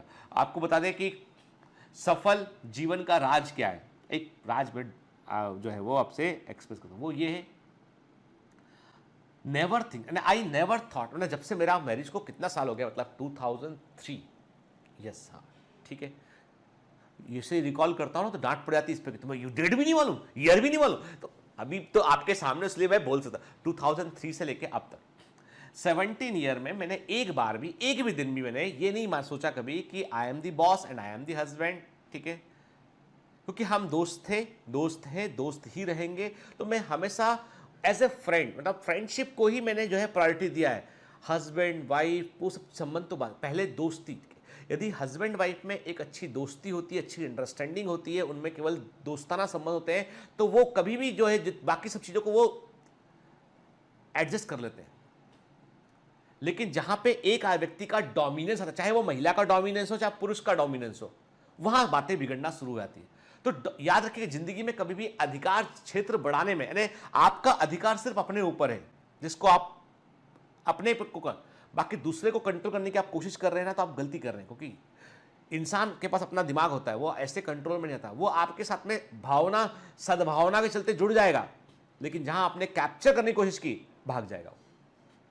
चलिए, तो आज बहुत सारा ज्ञान हो गया इसमें। अभी लौट के आते हैं वापस मुद्दे पे कि मुद्दा यह है भाई कि जैसे ही म्यूसिस की बात की, सेक्सुअल रिप्रोडक्शन की बात की, तो मेटाफेज फर्स्ट में याद रखना है कि यहां पर क्या आ गया है, वुमेन इंपावरमेंट का मुद्दा आ गया है। साफ साफ बोल दिया गया है कि भैया ऐसा है कि नहीं चल पाएगा दादागिरी, यहां हम रहेंगे और सामने यहां तुम रहो बराबरी पे। हम नहीं बोल रहे कि नीचे जाओ, पर हम कह रहे हैं बराबरी पर हो, कंधे से कंधा मिला के चलेंगे और ऐसे स्पिंडल फाइबर को जोड़ लेंगे। ठीक है, बात खत्म हो गई। ये पूरी कहानी इसी के लिए थी कि ये दिमाग में बैठ जाए आपके, कैसे ही रहना चाहिए हमको। ठीक है, तो क्या कहा मैंने आपसे, अब पढ़ते हैं। अब देखो, अब कहानी के बाद पढ़ते हैं कि एट दिस टाइम, इस समय क्रोमोसोम कांग्रेशन मूवमेंट को दर्शाते हैं। दो होमोलोगस क्रोमोसोम एक दूसरे को इक्वेटर पर आमने सामने, कि भाई तुम भी कम नहीं हम भी कम नहीं, आमने सामने अरेंज कर लेते हैं और स्पिंडल फाइबर उनसे आके जुड़ जाता है। ठीक है, क्या हुआ देखिए, ऐसा अरेंजमेंट हुआ ना बेटा, हुआ ना। ठीक है, इस तरह का अरेंजमेंट हमको देखने मिलेगा। इक्वेटर दिखाई पड़ रहा है, पोल दिखाई पड़ रहा है, आमने सामने आ गए उनके। ठीक है, ये हमको दिखाई पड़ रहा है यहां पे। ठीक है, क्लियर है ना, ये हमको दिखाई देगा ऐसा अरेंजमेंट। फिर ईच क्रोमोसोम, देखिए each chromosome is attached to the spindle fibre of only one side the pole from where centromere is facing. के मतलब हर एक क्रोमोसोम जो होगा बेटा, क्या होगा, वो केवल जो है वो एक तरफ के, एक पोल से आने वाले स्पिंडल फाइबर से वो जुड़ेगा। क्योंकि क्रोमोसोम क्या आमने सामने, देखो क्या है, जैसे मैंने कहा ये क्रोमोसोम का सेंट्रोमेर है, तो ये इधर से इससे स्पिंडल फाइबर से आके जुड़ेगा और ये वाला इससे जुड़ेगा, क्योंकि आमने सामने बीच में से इक्वेटर निकल गया है। क्या लिखा है, हर एक chromosome, each chromosome is attached to this spindle fiber of only one side the pole where centromere is facing। कुछ इंटरनल फाइबर इन दोनों के बीच में डेवलप होंगे यहां पे। तो देखो वहां पर माइटोसिस में इंटरजोनल फाइबर आपको केवल एनाफेज में देखने मिल रहे थे, यहां पर मेटाफेज फर्स्ट के अंदर भी आपको देखने मिलेंगे। ठीक है, अब आते हैं एनाफेज फर्स्ट में। क्या होगा बेटा इसमें, सिंपल सी बात है, स्पिंडल फाइबर क्रोमोसोम को खींचेंगे, तो खींचने में क्या सेंट्रोमियर डिवाइड करेगा? अरे भाई सेंट्रोमियर डिवाइड कर ही नहीं सकता है। क्यों नहीं कर सकता है? क्योंकि सिंपल सी बात यह है कि एक क्रोमोसोम ये था, ये इक्वेटर था, दूसरा क्रोमोसोम ये था। ठीक है, मैंने कहा ये इक्वेटर है इसका, ये स्पिंडल फाइबर है कि खींचोगे इसको इधर, ये किधर खींच जाएगा, ये इधर खींच जाएगा। तो क्या सेंट्रोमेर डिवाइड करेगा? सेंट्रोमेर डिवाइड नहीं करेगा, क्रोमोसोम अपोजिट पोल की ओर मूव करेंगे। ठीक है, क्या लिखा हमने कहा एनाफेज फर्स्ट में there is separation of homologous chromosome. ठीक है, होमोलोगस क्रोमोसोम का पृथक होता है, there is separation of homologous chromosome occurs के यानी एनाफेज फर्स्ट में जो समजात गुणसूत्र है होमोलोगस क्रोमोसोम है अपोजिट पोल की ओर मूव करेंगे, और इस तरह के सेपरेशन को क्या बोलते हैं हम? डिसजंक्शन बोलते हैं। वेरी वेरी वेरी इंपॉर्टेंट के the homologous chromosome move towards opposite pole, this is known as disjunction. इसको क्या बोलते हैं बेटा? इसको हम डिसजंक्शन कहते हैं, इसके लिए हम डिसजंक्शन वर्ड का हम इस्तेमाल करते हैं। ठीक है, इसको क्या बोलते हैं बेटा? इसको हम बोलते हैं डिसजंक्शन कहते हैं इसको। ठीक है, क्लियर? अब हर एक देखो पहले मेटाफेज में कितने क्रोमोसोम दिखाई पड़ रहे थे आपको? 2 क्रोमोसोम दिखाई पड़ रहे थे। अब ये क्रोमोसोम इस पोल की ओर, यहां पे ये पोल है, यहां पे पोल हट के इसकी ओर मूव करेगा ये। ठीक है, तो हर एक पोल पे 2 की बजाय कितना हो गया? 1 क्रोमोसोम रह गया। मतलब एनाफेज फर्स्ट में जो पोलवर्ड क्रोमोसोम का मूवमेंट होता है उसमें क्रोमोसोम नंबर पहले से आधा रह जाता है। लिखा है इसमें in anaphase first the chromosome number becomes half at each pole. हर एक पोल पे क्रोमोसोम नंबर पहले से आधा हो जाता है, क्योंकि क्रोमोसोम डिवाइड नहीं करता है। एक क्रोमोसोम जो है जोड़े का एक क्रोमोसोम एक पोल पे मूव करेगा, दूसरा क्रोमोसोम दूसरे पोल पे मूव करेगा। ठीक है, देखिए है ना, 2 क्रोमोसोम थे, अब हर एक पोल पे एक क्रोमोसोम पहुंच रहा है। मैंने पहले भी कहा है कि number of chromosome number of centromere से काउंट करते हैं। ठीक है, क्लियर? ठीक, फिर in anaphase first there is no splitting of centromere. Anaphase first में सेंट्रोमेर की स्प्लिटिंग नहीं होती, there is no splitting of centromere. Anaphase first में सेंट्रोमेर की स्प्लिटिंग जो है वो नहीं होती बेटा। के डिसजंक्शन जो है वो नॉर्मल प्रोसेस होता है म्यूसिस का, मतलब होमोलोगस क्रोमोसोम का अलग अलग होना, अपोजिट पोल की ओर जाना। ठीक है ना, अब ये पॉइंट दिमाग में रखिएगा कि मेंडेलियन कैरेक्टर सेग्रीगेट इन एनाफेज फर्स्ट। अब यहां पे इतना दिमाग में रखिएगा, अभी हम जेनेटिक्स में नहीं जाएंगे। हम जब हम जेनेटिक्स पढ़ेंगे ना बेटा, जब हम 12th वाले पोर्शन में principles of inheritance and variation पढ़ेंगे ना, तब इस बात को हम दोबारा जिक्र करेंगे। तो मेंडल के जो कैरेक्टर हैं वो सेग्रीगेट कब होता है? एनाफेज फर्स्ट में। अभी स्टेटमेंट याद रखिए, अभी डिटेल में नहीं जाऊंगा मैं, ये आपको बताऊंगा मैं कब, जब जेनेटिक्स पढ़ेंगे तब बताएंगे हम। ठीक है, अब फाइनली हम आते हैं टीलोफेज फर्स्ट में। टीलोफेज फर्स्ट कब होगा? जब क्रोमोसोम पोल पर पहुंच जाएगा। बिल्कुल प्रोफेज फर्स्ट का रिवर्स होगा, इसमें न्यूक्लियर मेम्ब्रेन रीएपेयर हो जाएगी, क्रोमोसोम अपने आप को डिकंडेंस कर लेंगे और स्पिंडल एपरेटस जो है वो गायब हो जाएगा। मतलब 1 से 2 न्यूक्लियस बन चुके होंगे, न्यूक्लियर मेम्ब्रेन दोबारा बन चुके होंगे टीलोफेज फर्स्ट में। देखिए है ना, अब देखो फर्क क्या है बेटा? फर्क ये है कि टीलोफेज फर्स्ट मैंने जो शुरुआत किया था 2 क्रोमोसोम थे वहां पे, अब 1-1 क्रोमोसोम बचा, मतलब क्रोमोसोम नंबर पहले से आधा हो गया। लेकिन हर एक क्रोमोसोम में आपको 2 क्रोमेटिड दिखाई पड़ रहे हैं, मतलब हर एक क्रोमोसोम में ऑलरेडी डीएनए कंटेंट डबल है अभी। ठीक है, 2 nuclei are formed which are having half number of chromosome in comparison to the parental cell. Telophase first के बाद क्या होगा बेटा? 2 न्यूक्लियस बनेंगे, दोनों न्यूक्लियस में जो है क्रोमोसोम नंबर पहले से आधा रह जाएगा। क्लियर? ठीक है, चलिए अब ये तो हमने अपने से पढ़ा, अब देखते हैं कि हमारी एनसीईआरटी इसके बारे में क्या लिखती है, एनसीईआरटी में कैसे लिखा है, क्योंकि एनसीईआरटी की लैंग्वेज को समझना भी जरूरी है बेटा। ठीक है, the bivalent chromosome align on the equator plate, मतलब जो बाइवेलेंट क्रोमोसोम है, मतलब होमोलोगस क्रोमोसोम का जोड़ा के पेयर ऑफ होमोलोगस, ठीक है, इक्वेटर पर अरेंज होगा के the microtubule from the opposite pole of the spindle attach to the kinetochore of the homologous chromosome के जो अपोजिट पोल हैं उनके माइक्रोट्यूब्यूल जो है वो स्पिंडल फाइबर के रूप में होमोलोगस क्रोमोसोम के काइनेटोकोर से वो जुड़ जाएंगे। ठीक है, देखिए आप, है ना, this is the metaphase first.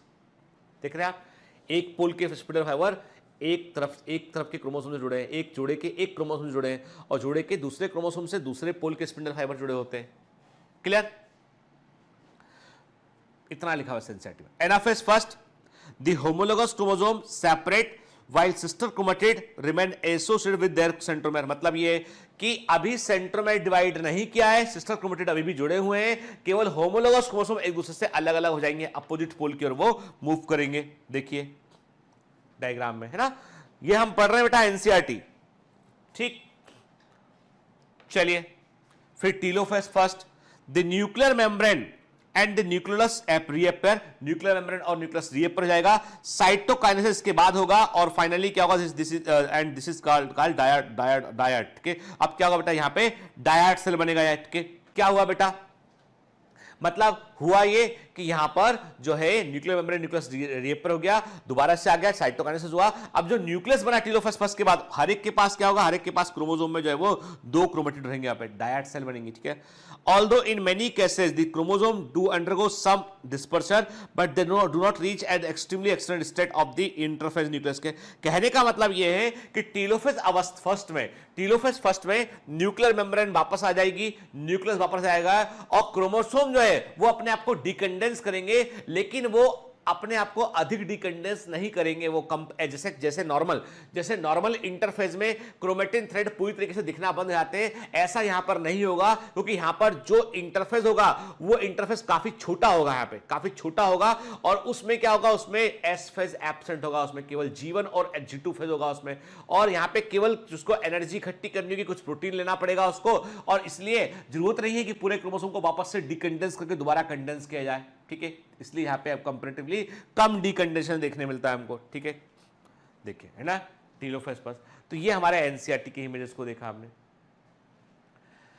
The stage between 2 meiotic division is called interkinesis, मतलब मियोसिस फर्स्ट और मियोसिस सेकंड के बीच में जो टाइम गैप है उसे क्या बोला हमने, उसे इंटरकाइनेसिस का। ये छोटा होता है, और इसमें एस अवस्था की रिक्वायरमेंट नहीं होती है, there is no replication of DNA during interkinesis, क्योंकि ऑलरेडी क्रोमोसोम के पास में, क्योंकि ऑलरेडी क्रोमोसोम ऐसा है ना बेटा, तो जरूरत ही नहीं है उसको। ठीक है, interkinesis is followed by prophase second. ठीक है, जो कि बिल्कुल जो प्रोफेज फर्स्ट की तुलना में काफी आसान प्रोफेज होता है, सिंपल होता है, जस्ट लाइक माइटोसिस के समान होता है। ठीक है, क्या लिखा इंटरकाइनेसिस में, हमने लिखा कि the time gap between meiosis first and second is known as interkinesis, और इसमें केवल प्रोटीन और आरएनए का निर्माण होता है, केवल G1 और G2 फेजेस में होगा, और इसमें एस फेज नहीं होगा, इसमें एस फेज एब्सेंट रहेगा, इसमें एस फेज नहीं रहेगा इसमें। ठीक है, अब क्वेश्चन ये उठता है कि why there is need of meiosis second. तो मैंने आपको साफ साफ बतलाया था बेटा, चूंकि मियोसिस फर्स्ट के बाद भले ही क्रोमोसोम नंबर आधा हो गया है, जिसे मैंने कहा था ये पहले क्रोमोसोम थे ये, फिर जब बाद में जब 2 न्यूक्लियस बने, हर एक में क्रोमोसोम ऐसा क्रोमोसोम रहेगा ये, तो क्रोमोसोम नंबर तो आधा हो गया, लेकिन हर एक क्रोमोसोम में डीएनए कंटेंट अभी भी डबल है, उसको नॉर्मलाइज करने के लिए मियोसिस सेकंड करना पड़ता है। ठीक है, क्या लिखा देखिए, disjunction is the main feature of anaphase first. Anaphase first का सबसे इंपॉर्टेंट कैरेक्टरिस्टिक होता है डिसजंक्शन, जिसमें कि होमोलोगस क्रोमोसोम का सेपरेशन होता है, और मियोसिस फर्स्ट को इसीलिए हम क्या बोलते हैं, रिडक्शन डिवीजन कहते हैं। मतलब 2 क्रोमोसोम थे जोड़े के, तो हर एक पोल पे एक एक क्रोमोसोम मूव करता है, क्रोमोसोम नंबर पहले से हाफ रह जाएगा, आधा रह जाएगा। Clear, but after meiosis first each chromosome is still dyad. Meiosis first के बावजूद हर एक क्रोमोसोम अभी भी डायड होता है, मतलब उसमें 2 क्रोमेटिड होते हैं। So due to meiosis first, इसीलिए हम कहते हैं कि मियोसिस फर्स्ट के बाद chromosome number is half, chromosome number आधा तो हो जाता है, पर हर एक chromosome, but each chromosome still have double amount of DNA. मतलब मियोसिस फर्स्ट के बाद क्रोमोसोम नंबर पहले से आधा तो हो जाता है, लेकिन उसके बावजूद अभी भी हर एक क्रोमोसोम में डीएनए कंटेंट डबल होता है, और उसको हमें नॉर्मलाइज करना पड़ेगा हमें। ठीक, और हम जानते हैं कि यदि डीएनए कंटेंट डबल रहेगा क्रोमोसोम में, तो सेल को डिवाइड होना ही पड़ेगा। ठीक, तो इसलिए हमें इस डीएनए कंटेंट को नॉर्मल करने के लिए मियोसिस सेकंड की आवश्यकता होती है। ठीक है, now come to the meiosis second.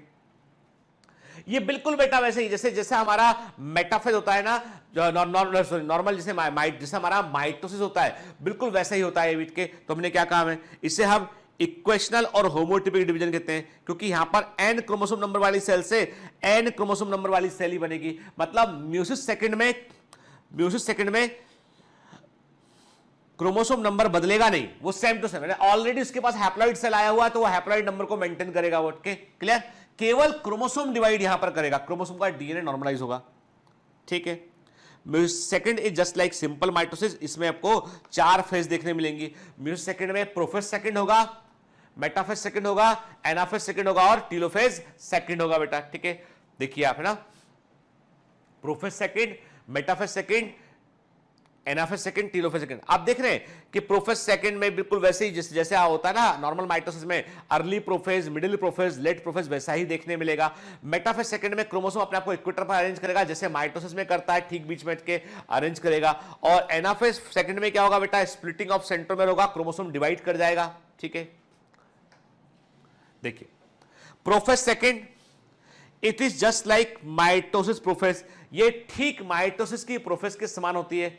Nuclear spindle formation begins in prophase second में न्यूक्लियर स्पिंडल एपरेटस का बनना शुरू हो चुका होता है कि न्यूक्लियर स्पिंडल एपरेटस जो है वो, अब देखो ये थोड़ा डिटेल है, the nuclear spindle apparatus organise perpendicular to the meiosis first. जैसे देखिए यदि मियोसिस फर्स्ट में न्यूक्लियर स्पिंडल एपरेटस ऐसे बना, ये उसका पोल है, ये इक्वेटर है, ऐसे बना, ठीक है, तो जो मियोसिस सेकंड होगा ना बेटा, उसमें जब इक्वेटर बनेगा तो वो ऐसे, उसमें जब जब जो है वो न्यूक्लियर स्पिंडल एपरेटस बनेगा तो वो ऐसे बनेगा डायरेक्शन। ठीक है, मतलब ये है कि जो, अब आप बोलोगे सर ऐसा क्यों हो रहा है? अरे भाई ऐसा इसलिए हो रहा है कि एक सेल थी, उसके डिवाइड होने पे ये 2 सेल बन गई यहां पे, फिर ये 2 सेल डिवाइड की यहां पे, ठीक है, तो ये 4 सेल ऐसे बन गई है। ठीक है, तो प्लेन और प्लेस को मैनेज करने के लिए ऐसा होता है। तो इसका मतलब ये है सिंपल सा कि न्यूक्लियर स्पिंडल एपरेटस जो पहले बना था म्यूसिस फर्स्ट में, उससे यदि कंपेयर करोगे तो म्यूसिस सेकंड में न्यूक्लियर स्पिंडल एपरेटस जो है उसके परपेंडिकुलर आपको दिखाई पड़ेगा। ठीक है ना, जैसे पहले कैसे बना आपको, पहले मैंने कहा कि पहले वो आपको ऐसा बना, पहले आपको वो ऐसा दिखाई पड़ा आपको। ठीक है, जब म्यूसिस सेकंड में देखोगे आप तो आपको वो ऐसा दिखाई पड़ेगा आपको। ठीक है ना। प्रोफेज सेकंड के अंदर भी 3 सब फेज होती है बेटा, early prophase second, middle prophase second और लेट प्रोफेज सेकंड, बिल्कुल माइटोसिस के समान होता है। अर्ली प्रोफेज सेकंड क्रोमोसोम का कंडेंसेशन होगा यहाँ पे, मिड प्रोफेज सेकंड में क्रोमोसोम और अधिक कंडेंस दिखाई पड़ेगा आपको, छिपा हुआ थ्रेड भी नजर आने लगेगा आपको। के लेट प्रोफेज सेकंड में न्यूक्लियर मेम्ब्रेन और न्यूक्लियस गायब हो जाएगा यहाँ पे। ठीक है, देखिए मेटाफेज सेकंड की बात करते हैं, ये बिल्कुल माइटोसिस की मेटाफेज के समान होती है।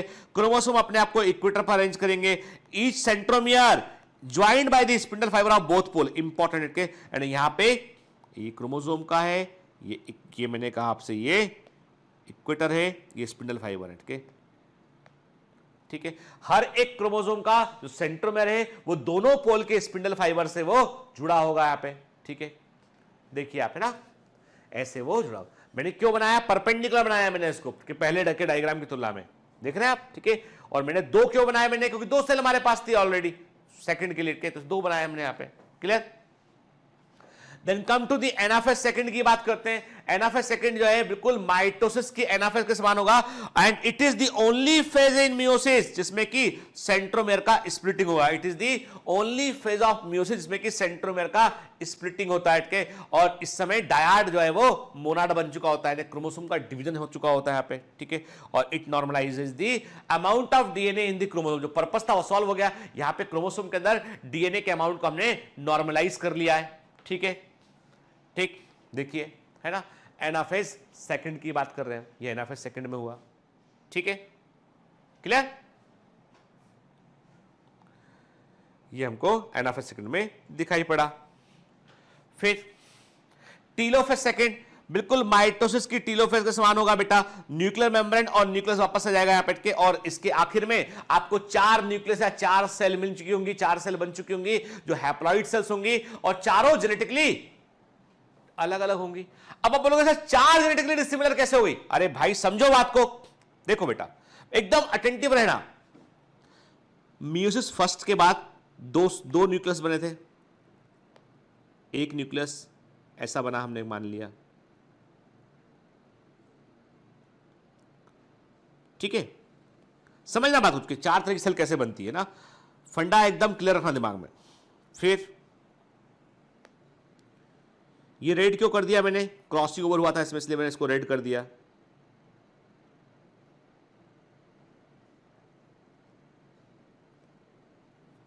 ठीक है, ये ब्लू क्यों कर दिया, क्रॉसिंग ओवर।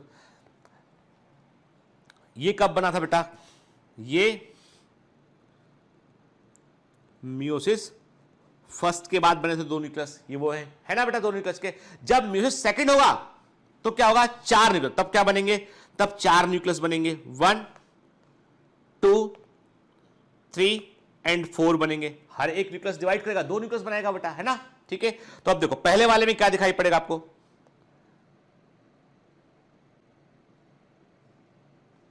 देखो समझना, मैं आपको ये बिल्कुल सिंप्लीफाइड तरीके से डायग्राम बना के समझाने की कोशिश कर रहा हूं।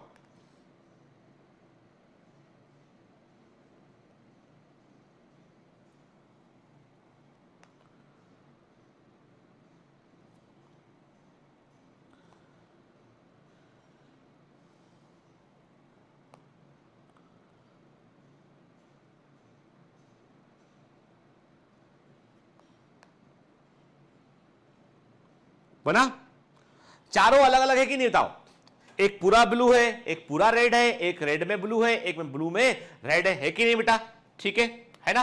तो जेनेटिकली 4 डिफरेंट टाइप के न्यूक्लियस यहां पर बने हुए हमको दिखाई पड़े, ठीक है, देखिए आप, है ना, ये टीलोफेज सेकंड। तो एकदम देखो बेटा, मैं छोटे छोटे डायग्राम इसलिए बनाता हूं कि फंडा एकदम क्लियर रहना चाहिए, और आप मेरे से बायोलॉजी पढ़ रहे हैं ना, तो आप समझने के लिए पढ़ रहे हैं, किताबों में सब लिखा हुआ है बेटा, मैं पढ़ाऊंगा तो मैं समझाने के लिए पढ़ाऊंगा आपको, ठीक है ना,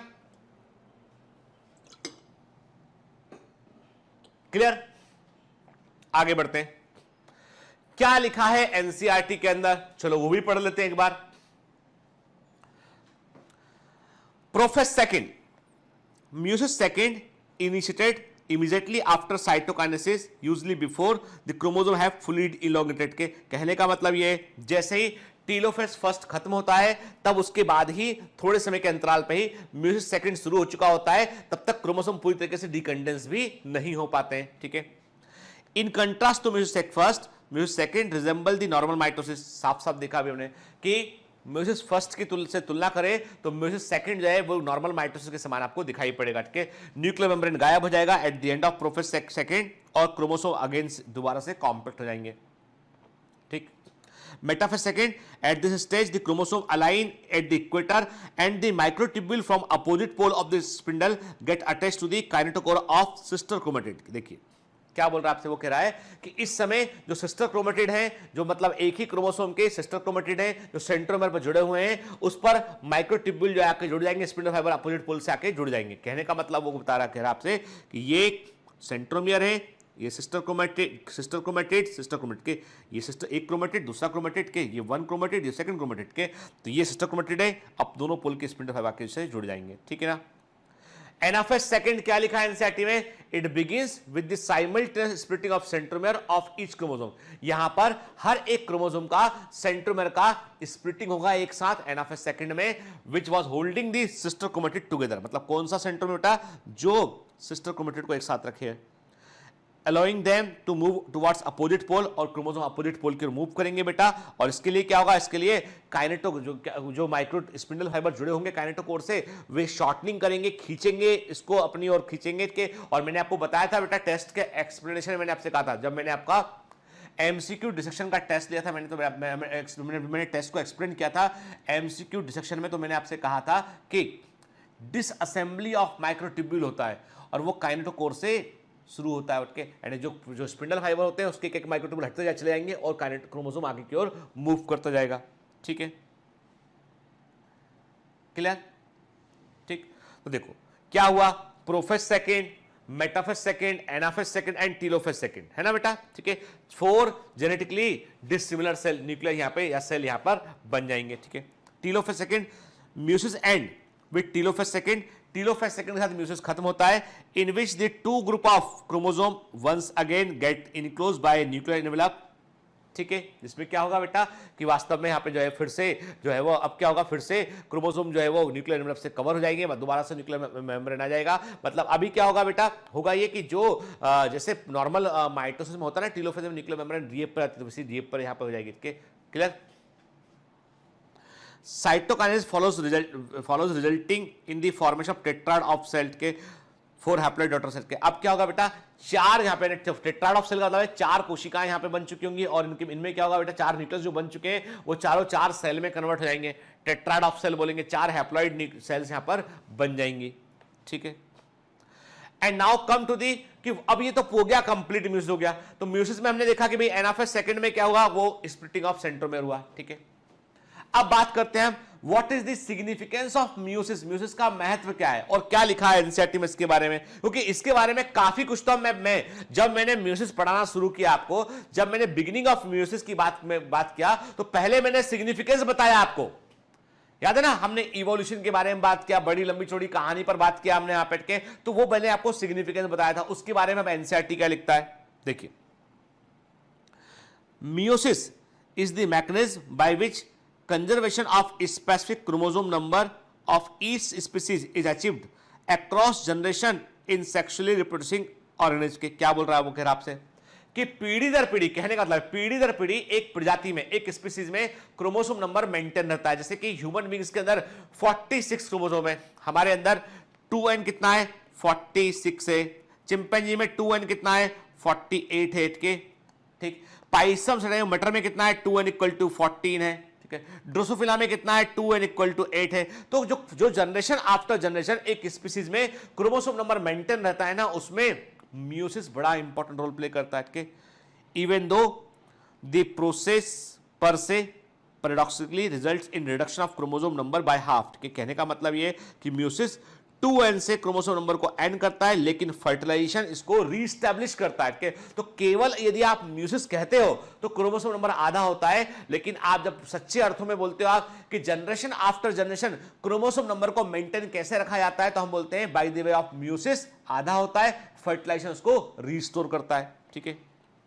it also increase the genetic variability in the population of organism from one generation to the next, के एक पीढ़ी से अगली पीढ़ी में ये जो म्यूसिस है वो अनुवांशिक विविधताओं को भी लेके आता है। अब जेनेटिक वेरिएशन का कारण क्या है, कारण है क्रॉसिंग ओवर, कारण है सेग्रीगेशन एंड इंडिपेंडेंट असॉर्टमेंट। अब ये क्या होता है बेटा, ये लिख लो केवल अभी यहाँ पे आप, ठीक है ना, मैं आपको जब जेनेटिक्स पढ़ाऊंगा तब बात करूंगा, ठीक है। तो सेग्रीगेशन और इंडिपेंडेंट असॉर्टमेंट ये भी एक कारण है, इसमें कैसे कॉम्बिनेशन बनते हैं इसमें के। तो अभी याद रखना है, मेन हमारे को दिमाग में रखना crossing over and segregation independent assortment के युक्त कारण के। वेरिएशन जो होते हैं वो इंपॉर्टेंट होते हैं इवोल्यूशन में। यदि इवोल्यूशन के लिए रॉ मटेरियल क्या है, कच्चा पदार्थ क्या है, एंड इवोल्यूशन में क्या है, बेहतर कैरेक्टर को बढ़ावा देना है, लेकिन उसके लिए कैरेक्टर के बीच में अंतर तो होना चाहिए। आप बोलोगे कि सारे के सारे लोगों में एक बराबर कैपेबिलिटी, किसी में कोई अंतर नहीं है, सारे लोगों में एक बराबर कैपेबिलिटी है, किसी में कोई अंतर नहीं है, तो किसी को एडवांटेज मिल पाएगा कभी, क्या नहीं मिल पाएगा। लेकिन सारे ग्रुप में कुछ लोग बेहतर हैं तो they can take the advantage, वो एडवांटेज ले पाएंगे, वो इवॉल्व कर पाएंगे। तो इवोल्यूशन के लिए वेरिएशन का होना जरूरी होता है, उसके लिए रॉ मटेरियल के रूप में काम करती है। तो वो हमको किससे मिलता है, वो हमको म्यूसिस से मिलता है, ठीक है, क्लियर। चलिए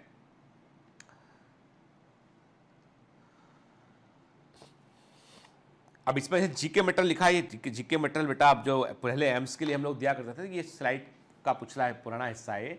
तो एक्चुअली मेरी बात ध्यान सुनिए के, यहां पर हमारा चैप्टर खत्म होता है ना, ये जो चैप्टर है आपका cell cycle and cell division, यहां पर ये खत्म होता है, ठीक है। अब जो आपके टेस्ट होंगे बेटा इसके जो उनको आप बड़े ध्यान से दीजिएगा, क्योंकि मैं टेस्ट में ऐसे क्वेश्चन भी लूंगा जिनमें थोड़ा सा जो है वो मैथमेटिकल इस्तेमाल होता है, जिनमें थोड़ा सा जो है न्यूमेरिकल टाइप ऑफ क्वेश्चन जो होते हैं, सो सेल डिवीजन पे थोड़े टफ टाइप के क्वेश्चन जो एग्जाम में कभी, लेकिन मैं लूंगा वही जो एग्जाम में आते हैं क्वेश्चन, ठीक है ना। मैं इररिलेवेंट क्वेश्चन बिल्कुल भी आपको नहीं कराऊंगा, मैं केवल रिलेवेंट क्वेश्चन बेटा आपको दूंगा जो एग्जाम में आते हैं। तो वो हम कैसे कवर करेंगे, उनको हम टेस्ट में कवर करेंगे और एमसीक्यू डिस्कशन में उनको हम जो है वो देखते हुए चलेंगे। इसलिए बेटा एमसीक्यू डिस्कशन जो एमसीक्यू डिसेक्शन के जो लेक्चर होते हैं उनको आप जो है वो मिस मत किया कीजिए, वो भी इक्वली इंपॉर्टेंट है, क्योंकि वहां पर हम ऑब्जेक्टिव क्वेश्चन का अप्रोच समझ रहे होते हैं, ठीक है ना। चलिए नेक्स्ट चैप्टर जो शुरू करेंगे वो होगा बायोमॉलिक्यूल्स, ठीक है। तो चलिए पढ़ते रहिए बेटा, मेहनत करते रहिए, ऑल द बेस्ट।